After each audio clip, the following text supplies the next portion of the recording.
नमस्कार, मैं उत्तम कुमार। आप देख रहे हैं जीरो टू जानकारी। भारत के रक्षा मंत्री राजनाथ सिंह ने हाल ही में पाकिस्तान में मौजूद सिंध प्रांत को सांस्कृतिक रूप से हमेशा भारत का हिस्सा बताया।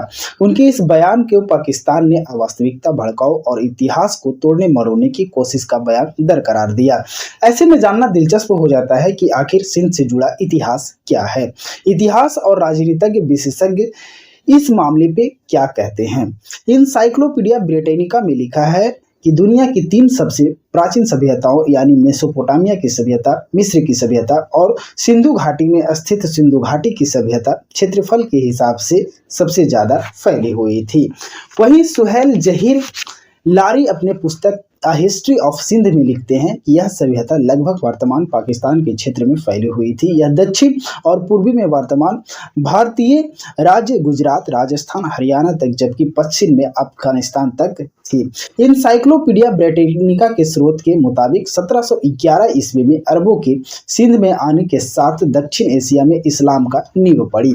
16वीं 17वीं सदी में सिंध मुगलों के शासन में रहा। इसके बाद कई स्वतंत्र सिंधी रियासत के परिवार ने इसे चलाया, यहाँ तक कि 1843 में आखिरी सिंधी हुकूमत को ब्रिटिश फौज ने धूल चटाया।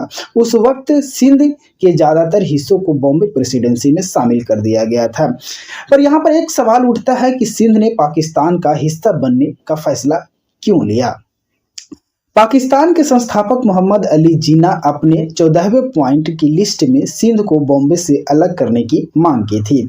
मुसलमानों की इस मांग पर ब्रिटिश सरकार ने 1936 में सिंध को बॉम्बे से अलग करके एक अलग प्रांत का दर्जा दिया। सन 1947 में पाकिस्तान बनने के समय सिंध को मुस्लिम बहुल प्रांत होने की वजह से पाकिस्तान का हिस्सा बना दिया गया। वहीं पर ब्रिटिश इतिहासकार जॉन की अपने पुस्तक इंडिया अ हिस्ट्री में लिखते हैं कि बौद्ध धर्म सिंध का सबसे मजबूत धर्म था, लेकिन हिंदू धर्म भी मौजूद थे और यहाँ लगभग 30 हिंदू मंदिर भी थे। वहीं पर डॉक्टर तहीर कमरान कहते हैं कि सिंध का मतलब को एक इलाका या प्रांत नहीं, बल्कि यह पूरा इलाका है जो सिंधु नदी सभ्यता का केंद्र और इसकी धुरी था, जिसमें पंजाब, बलूचिस्तान और सिंध भी है। इसकी सामूहिक सांस्कृतिक इकाई वही है जहां पर आज पाकिस्तान बना हुआ है। सिंध के राजनीतिज्ञ शास्त्री डॉक्टर आमिर अली चांडिये कहते हैं कि सिंध कभी हिंदुस्तान या भारत का हिस्सा नहीं रहा था।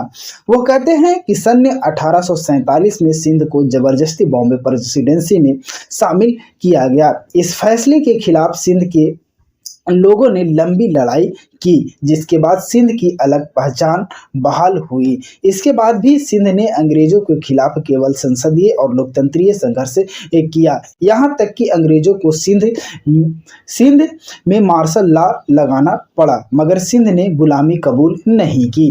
चांडियो बताते हैं कि सन 1940 में लाहौर प्रस्ताव को सबसे पहले मानने वाले में सिंध के लोग शामिल थे। चांडियो कहते हैं कि आज भी सिंध के लोग कहते हैं कि हम पाकिस्तान का हिस्सा हैं, बस हमें 1940 के प्रस्ताव के तहत हमारे संवैधानिक राजनीतिक हक दिए जाएं। बुद्धिजीवी वजहाद मसूद का कहना है कि कई सालों पहले हिंदुस्तान का बंटवारा हो चुका है और 2 राष्ट्र बन चुके हैं। उनका ये जो है मानना है कि फैसला कबूल कर चुके हैं और वह बताते हैं कि 7 दशकों में दोनों देशों की राजनीतिक, अर्थव्यवस्था और संस्कृति अनोखी बातें उभर कर सामने आ चुकी है। इनकी सलाह है कि बेहतर यह होगा कि दोनों देश अच्छे पड़ोसी बन करके रह